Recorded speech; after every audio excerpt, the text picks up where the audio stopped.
Martın 31-i Zaqatalanın Muxax kəndi ərazisində 2 avtomobilin iştirakı ilə ağır yol nəqliyyat hadisəsi baş verib. Muxax kənd sakini 50 yaşlı Rəhim Laçınovun idarə etdiyi Mercedes markalı mini avtomobili ilə rayonun Göyəm kənd sakini 21 yaşlı Əhməd Matiyevin idarə etdiyi digər Mercedes markalı mini maşını toqquşub.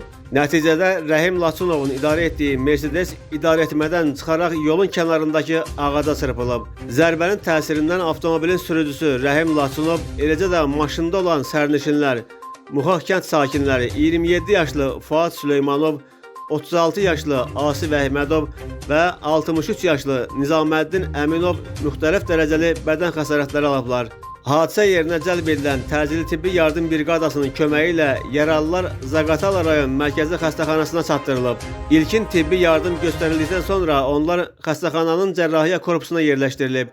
Hər 4 nəfərin müalicəsi davam etdirilir. Vəziyyətləri orta ağır qiymətləndirilir. Faktla bağlı Zaqatala rayon polis şöbəsi araşdırma aparır.